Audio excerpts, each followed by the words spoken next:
involved in counselling, training, working with retreats, teaching people around pastoral work and counselling as well. So that's who I am, a bit about me.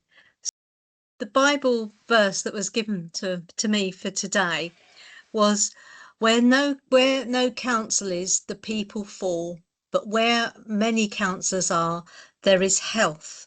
And I think I particularly like that phrase about there being health, because often we can think of counselling as being something that you just get when you're in a crisis, or there's problems in life, or you're in a breakdown of a relationship. But actually counselling, whatever type of counselling, is much more than that. It's about how do we live more healthily?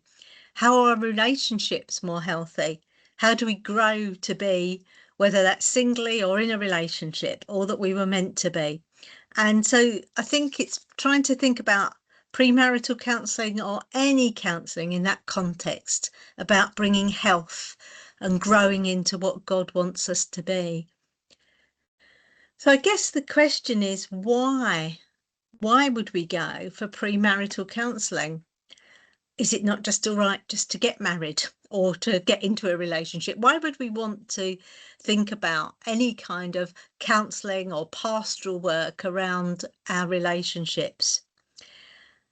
Firstly, I want to say that not all relationships that have had premarital counselling will succeed, and equally, not all relationships that don't have any premarital counselling are doomed to failure. It's not a pill that's going to make everything perfect, but I hope that it's something that people would see as being a positive contribution to how they start to think about whether they want to get more involved in a relationship, how they start to think about engagement, how they start to think about marriage, and how perhaps lessons that they learn on sort of any kind of premarital course are things that they can carry on and carry into their relationship. It doesn't all stop at the moment that someone gets married. Things that I hope that would be learned on these kind of courses, you carry into a relationship. And so it's an investment. It's an investing in the future of relationships, as is all counselling. All counselling is an investment into our own personal lives, our family lives, how we relate to the community around us. I think there's an element of prevention when working with couples pastorally or in counselling. There can often be that sense of if only you'd talked about this beforehand, if only you'd thought about some of these issues, if only you'd worked out how to communicate well with each other. Not saying it would have been an absolute guarantee, nothing would have gone wrong, but it would have helped. You may not be in this situation that you're in now. If only you'd have thought about how do we deal with conflict before the conflict has escalated to a place where it's almost irreparable. So I think that there's an element of prevention. I think there's an element of growth. How do we grow as individuals? How do we grow in our relationship? How does the relationship grow? How do we make it a healthy, life-giving, sustaining relationship? What helps us in our relationships? What causes us to be able to grow as individuals? What are the practicalities of everyday life that will either be sustaining and beneficial or problematic, and how do we work through the problematic? How do we get the best from relationships? All relationships are unique. So how do we get the best from this one? How do we know what each other's strengths and weaknesses are? How do we know what gives each other value? How can we build each other up? How do we work to those strengths and weaknesses?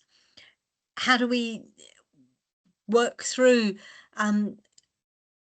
what we can contribute to the relationship, how we may be able to support the other person in the relationship so that it grows and we get the best from it. Counselling of any sort also gives that sense of an intentional time and space. We live in a world where there is very little time or space in the busyness of life to reflect and to think and to take those steps back. And so counselling, premarital counselling, any type of counselling is that time and space where you're actually thinking through things. You're not just being expected to give an answer straight away or to respond or to react or to do, but you're actually giving time to think, time to discuss, time to share, time to experience each other's emotions, trying to experience each other's thoughts. And that is really important. In the busyness of our world today, we rarely have that sort of time. And then for any of us to be in healthy relationships of any sort, we need to have a certain level of personal self-awareness. We're all complicated people. Each of us is entirely unique. We were created uniquely by God, and there's many, many things that will have shaped who we are, and they will be entirely different. And for us to know how we relate to other people, for us to know how we relate in a marriage or in a close, intimate relationship, to be self-aware is really important. We all think that my way is the normal way, my way is the right way. So what happens when my way clashes with your way? Where does our thinking about that come from? How do we step back and process and kind of analyze to some extent? Why do I think like that? Why am I like that? Why does it clash with someone else? Or why does it work so well with someone else?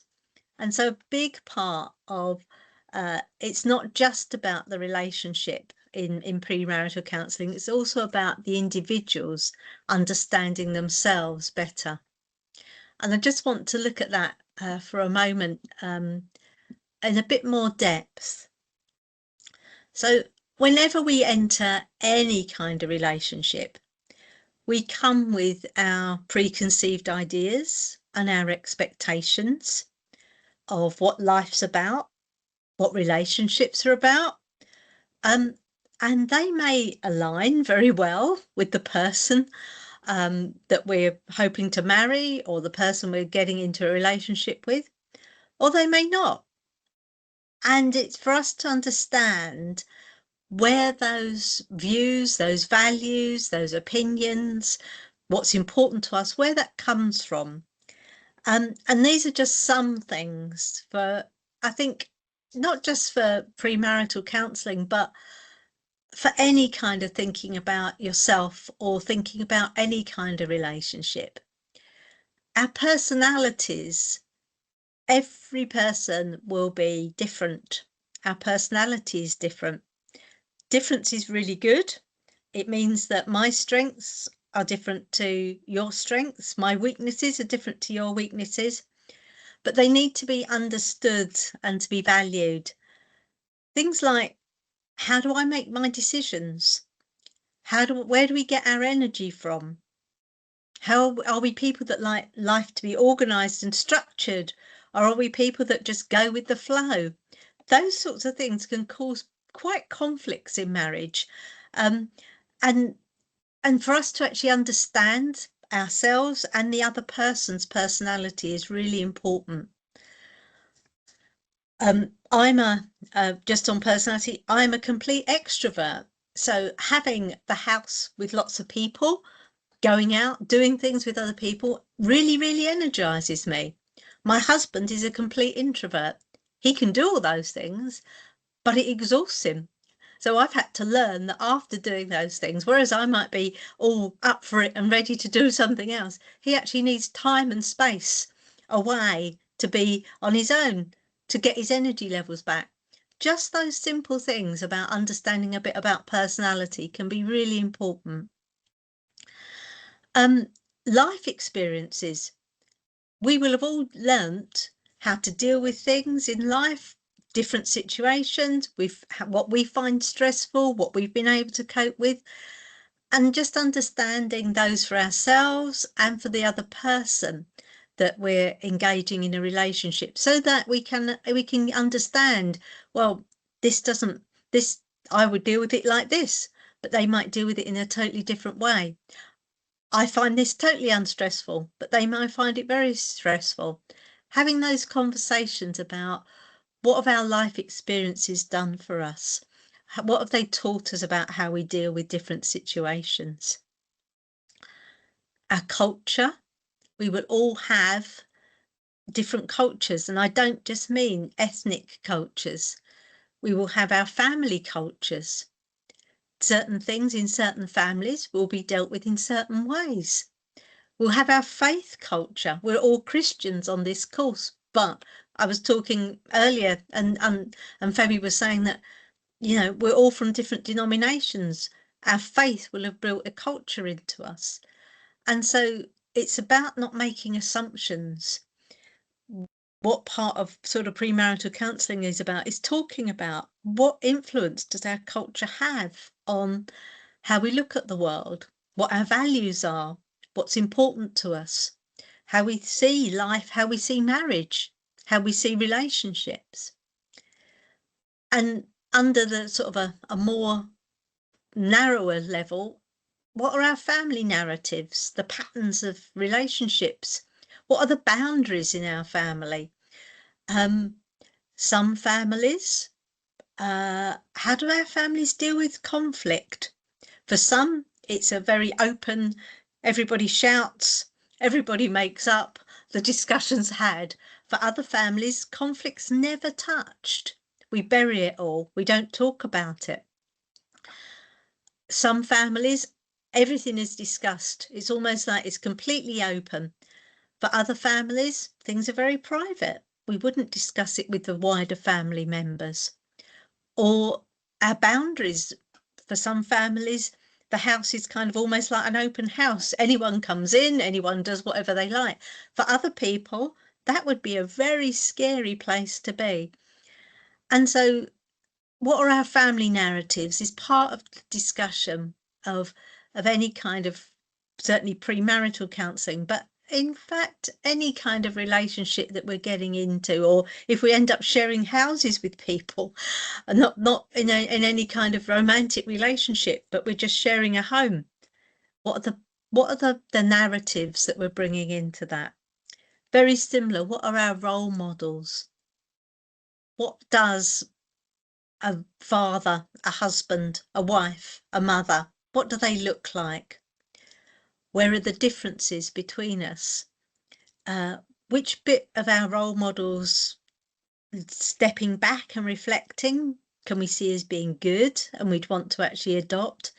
Which bit of the role models, would stepping back and reflecting, might we think, actually, I'm not so sure that was that great? How do I work that I adapt what my role model is to be something perhaps a bit more positive? Or what bits of the role models that I've had from my own family life do I take into a new relationship? And church teaching, as Christians, we will have grown up in churches. We may not go to the same denomination or the same church that we grew up in.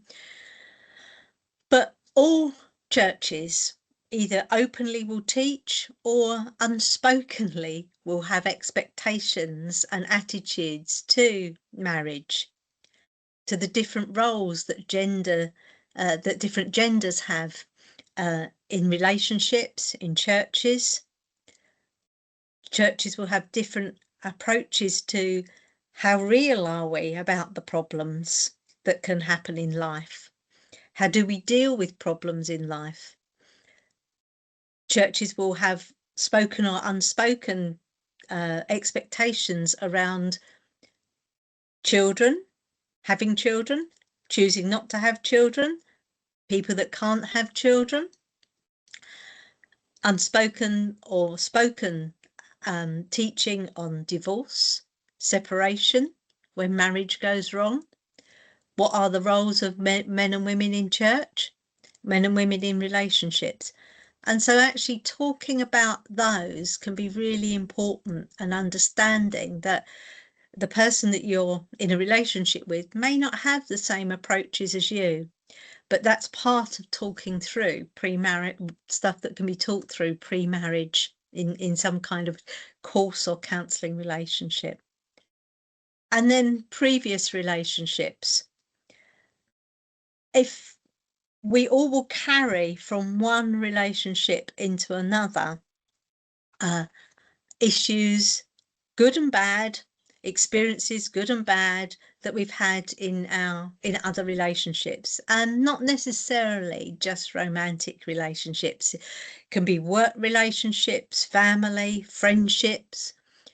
What experience have we had with authority figures? And it's really important to be able to talk about how they may have influenced us.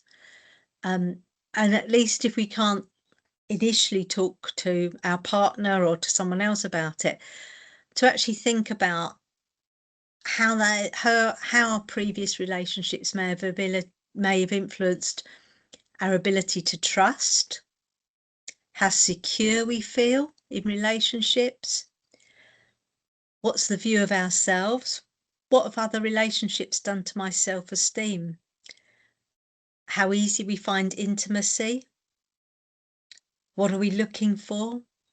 Are we trying to escape from something? Are we trying to put something right?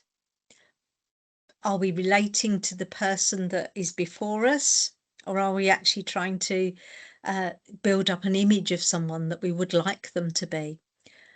And being able to be reflective and have a chance to discuss with someone that we're choosing to enter into a deep relationship, being able to be honest and talk about, this is what's happened to me in a previous relationship, and that's why I find it hard to trust.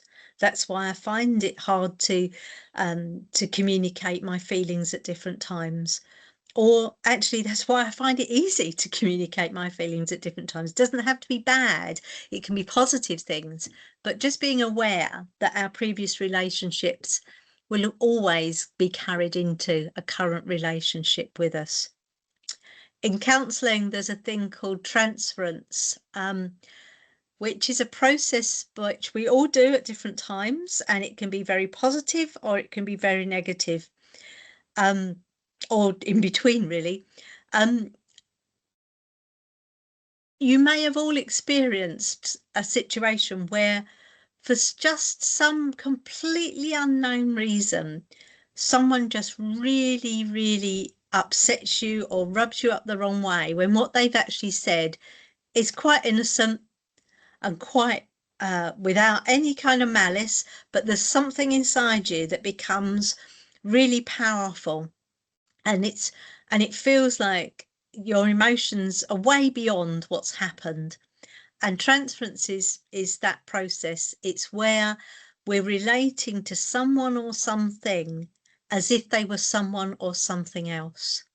And this can happen a lot in relationships, that just by the way someone speaks or the words they use or the look they give me, it reminds me of someone else. And I'm not relating.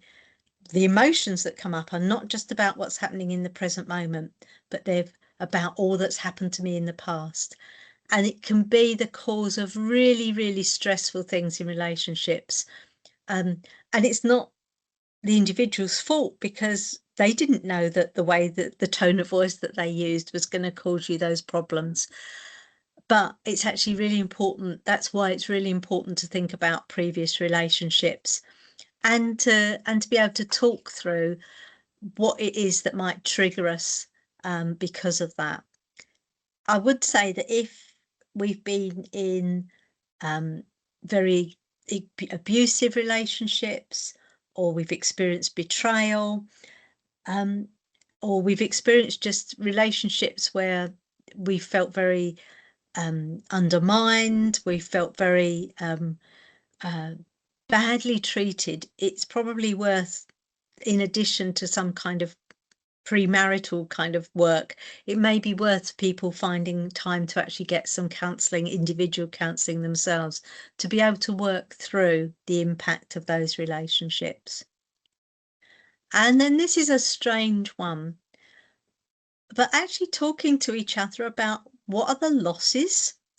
So there's a great phrase, all loss involves change, and all change involves loss, even if it's a change that we're positively choosing. So if I'm choosing to enter into a relationship or to get married with someone, there's so many benefits, so many good things. But I will also be giving up some things. Maybe it's time. Maybe it's a particular bit of my lifestyle. Maybe it's finances. Maybe it's private space. I actually like living on my own, and now I've got to give up some of that private space. And so actually talking through those losses is really important. It doesn't mean that you're kind of regretting it, but it's just being honest. What is it that I might struggle with in terms of what I'm giving up, as well as the counter side of all that I'm gaining?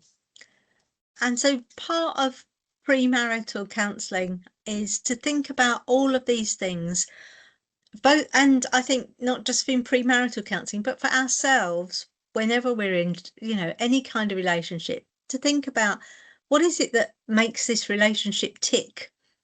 What is it that makes it work well? But also, what is it that might cause conflict or problems? And to have that level of self-awareness for ourselves around these different things. So what do we consider in terms of if we're kind of looking for, well, where do I go or what do I do to have some kind of premarital counselling? And I'd say the first thing is to think about what's the content. If we're looking at, different courses or going to, or even trying to build a course or something, what's the concept? Does it look at the tricky subjects? Does the counselling that we're going to or the course that we're on, does it look at things like conflict and communication? Or does it just kind of gloss over the tricky difficulty bits? It just talks about the nice things, because actually if you're going to invest, you want to talk about the tricky things as well as the good things. Who's running it, or who's written it? And a lot of premarital, it's rare that you would have a premarital counselling just with a counsellor, but you could do. Very often they're courses in churches or online courses. And I think it's thinking, what's the experience of the people that have run this or have written it? What do they understand? Where are they coming from? It may be very important to you that they're Christian. It may not. What's their experience of working with couples? What's their experience of their training, etc.? So asking the questions, who's running it or who's written it? Who's it for? So a lot of what we might call pre-marriage counselling, in certainly some of the online courses, are being run not just for people that are about to get married, but they're being run for people that are thinking or feel that their relationship is entering into a more serious stage, or they're thinking about engagement. And so it's looking at who is it for? Is this where we're at in our relationship? And is that therefore appropriate for me? How much does it allow for difference and exploration? All relationships are unique, and I would say we want to avoid any kind of premarital counselling or courses that tell us this is the way to have a perfect relationship. This is exactly what you've got to do. There will be principles that are probably quite common and will always be good principles for relationships. but there's very few absolutes, because you and I are individuals. The relationship that we have will be unique. And so you want a premarital counselling that allows for discussion and personal exploration. All counselling is not about the counsellor giving the answers, but is about helping people to think and to reflect for themselves, whether as a couple or as individuals, to come to their own decisions, to work out how they're going to resolve issues, to work out how they're going to support each other. But it's not just about an imparting of knowledge, because actually, to make a relationship work, you've got to own it for yourself, and you've got to have worked through, is this right? Is this going to work for us? It might work for the 5 other couples in this room, but it doesn't mean it has to work for me. So a really important thing is, when thinking about what are we looking for, it's what space is given for exploring different ways of marriage or any relationship working, and what space is given for us to explore that with each other, and to be able to discuss that, and to accept that we are going to be different to anybody else in the room, or anybody else that, and one set of teaching isn't the same, isn't going to work for everybody. And then, are we both ready for it? So and willing to take part. I think in many situations there will be perhaps one person in the partnership or the relationship that is more ready or wants to take part more than the other. But for anything to work in terms of couples counselling and premarital counselling, both people have to be wanting to take part. It really won't work if one person is totally disinterested, not willing for it to happen, and the other person is eager for it to go on. It can feel like someone's being pressurized into doing it. It can feel like something called the Pygmalion Project, which a lot of relationships can feel like at times, which is, I'm wanting you to go along to this so that you become the husband that I want you to be, or the wife that I want you to be. And people will then just feel pressured and will shut down, and it won't work. So a really important thing is to say, are we both ready for this? And we might be a bit reluctant. We might have our worries or our fears, but are we both open and willing to explore and to take part in this? Because it's only going to work if we're both willing to do that, and we're both willing to think about how I might need to change, how I might need to compromise, and for the other person to equally be open and willing to think about change and compromise and working together on things. And I guess the other question is when? When is the right time? It depends, but in my experience, a lot of premarital counselling is done far too late. It's often done in churches by the minister, and usually done almost like as kind of part of the wedding preparation. So a few weeks or perhaps a few months, if you're lucky, before the marriage itself takes part. And actually that often feels to me that can be a bit too late. The pressure to go ahead, the expectations of others on us that the wedding date's all set, can mean that actually we're not really that open to thinking about, is this now the right time? Do we need to delay a bit? Do we want to work through some things before we actually make that open commitment to each other? It's also, if it's done at that point, it's a very busy and a very stressful time for people.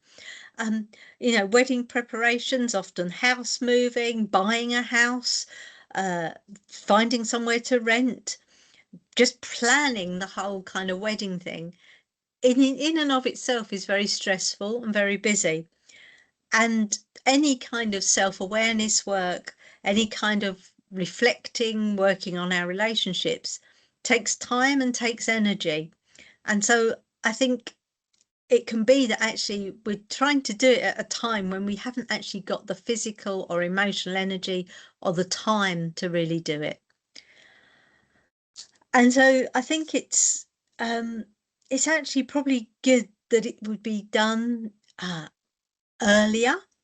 People actually don't, you know, people for actually to work, to have some kind of relationship counselling in terms of working on what makes our relationship work way before they get to the we're about to get married stage, or even before we're about to get engaged stage, to actually have time to work on these sorts of aspects of life, to think about things before we make that public commitment, I think can actually be really good and really positive to people. I have known couples that have done marriage sort of preparation and premarital counselling, and they've made the decision we actually need to delay our marriage a bit while we work through some stuff. But it would have been better if they could have done that kind of that work a year earlier, before they made the public kind of declaration of we're getting married. And so I think actually the sort of thing that we're talking about here, if it can be done in a context of much wider than just this is preparing you for marriage, but actually this is work that we're doing on how we look at our relationship together, would be really much more positive. And perhaps it should be done in 2 stages, where back in time, earlier on in our relationship, perhaps when we're starting to think this is getting a bit more serious, we look at some of those fundamental questions. We look at that whole kind of self-awareness thing together. And then perhaps much nearer to, once we've made the public declaration, once we're engaged, we might do a second stage of, let's look at all the sort of the nitty-gritty practicalities. But so actually you're not making, you know, by the time you get to do that second stage, you know what's going to be really important to you in a relationship. You've worked through what might be problems. You've worked through how do we help each other the best? How do we get the most from our relationship? And you've come to those conclusions of, we know where we're going with this relationship. We know what's important. We know we understand each other a lot better. And then finally is the how. So, as I said, often churches or church leaders provide marriage preparation, and sort of premarital counselling is seen as part of that. And in your own denominations, in your own churches, there may be courses that you go on that are offered by the church, and they may be very, very good courses. And I'm not saying that they're not, and that may be perfectly fine for you, but there may be other options if your church doesn't do that, or you think actually we'd like to do some more additional work or additional reflection. And there's just a few examples here. There's the marriage course, which is run by Alpha. So it's sort of all set up as part of the Alpha network. And it's an online course that you can either do as a group or you can just do as a couple. And it looks at communication, conflict, commitment, connection, and adventure. And it's free. It's got videos, it's got questions, it's got time for you to reflect together, time for you to do personal reflections, to come back and discuss those things together. And then they also do in-person courses. If you went onto that website, and you put in your location, it would tell you where there's a course being run in your location and dates when. They're usually run by churches, but you don't have to be a member of the church to attend. You can just sign up and go along for an in-person course. And then similarly, but just run as an online course, is Care for the Family. Both of these are Christian organisations, and they have something that's called the Pre-Marriage Sessions Pack, and it looks at 4 sessions: Embark, which is all about planning for your future together; Engage, which is talking about communication, choosing to communicate well; Exchange, which is talking about how do we handle conflict positively; and Sticking Together is the endeavour bit. How do we work through difficulties? How do we stick together and process times that may not be easy? That isn't a in-person course. You can access it, I think it's £10, and you get a workbook and you get videos and you get resources. And if you wanted to, or someone in your church wanted to set up a course themselves, there's a leader's guide. So it's not, you couldn't access it via, you couldn't access an in-person course via Care, but it gives you all the resources that a church might need to run their own course. But again, you can do it individually as a couple, without a course being run by a church. And then finally, not a Christian organisation, but Relate has been working in the world of marriage counselling or relationship counselling for many, many years.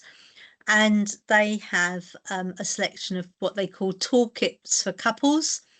And I think they charge, again, it's resources, it's a booklet, it's questions and time for reflection and discussion points that you can do as a couple, and they run them on, they've got these toolkits on these particular topics about forming new relationships after loss, whether that's through bereavement or through divorce or separation, stumbling blocks, relationship audits, deciding to get married, and then how to manage money as a couple.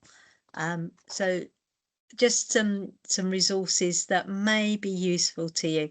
I've said to Femi that I'm going to I'll send my slides to him, so you'll be able to see all of these resources and what I've spoken about as well. Thank you so much, Susan, for your whole talk around premarital counselling and its benefits.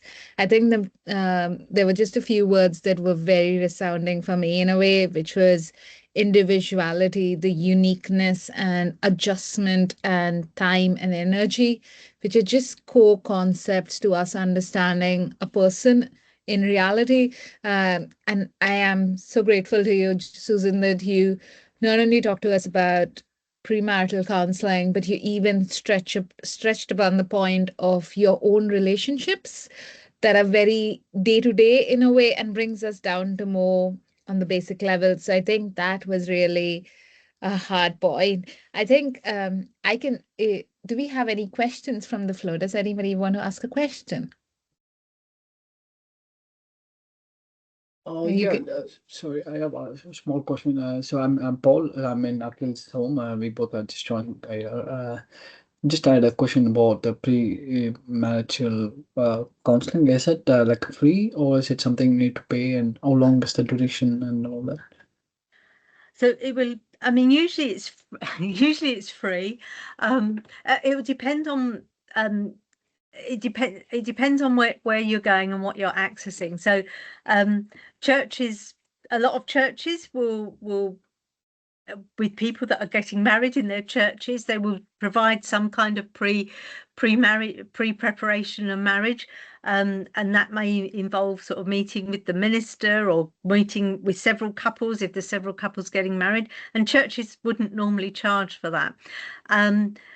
Other things that I talked about in terms of the marriage course, which some churches will put on, and people that are not part of their church can go to. That would normally be free. And all of the resources that come from the marriage course, which is part of Alpha, they're entirely free as well. And there's sort of, I think, 5 sessions in that you can work through. The Care for the Family course, I think they charge £10 for all of the resources and the booklet, which includes, if you wanted to run it in your own church for 2 or 3 couples or whatever, includes sort of leaders' resources. And I think the Relate charge, I think about £5 or £10 for their kind of toolkit. So it all depends on where you're going and what you're doing. But certainly you can get free resources. The marriage course is totally free. Thank you so much, Susan. Did it answer your question, Paul? Okay.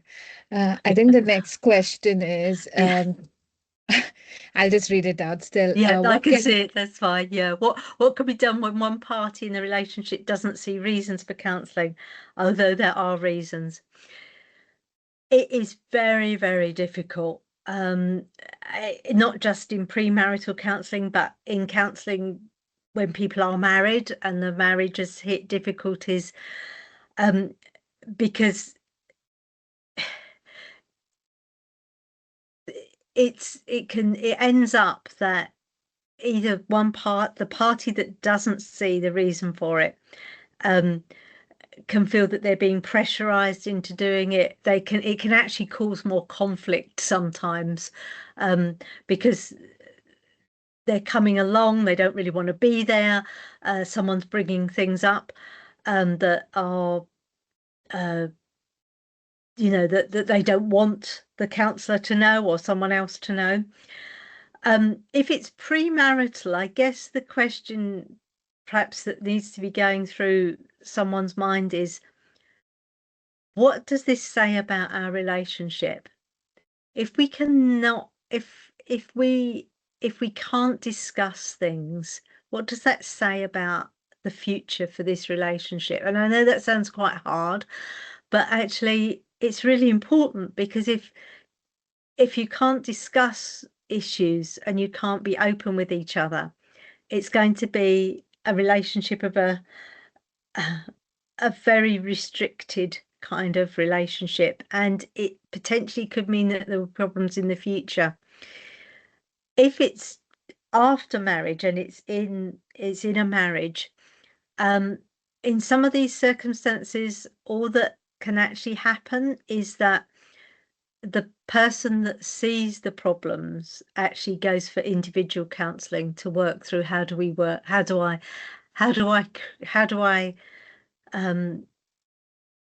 survive, how do I work better, how do I look after this relationship, how do I look after myself in it. But rarely have I seen it work that if someone feels forced to go and they see no reason to be there, no reason to be in the room, it's actually quite a negative experience and can actually cause more problems, I'm afraid.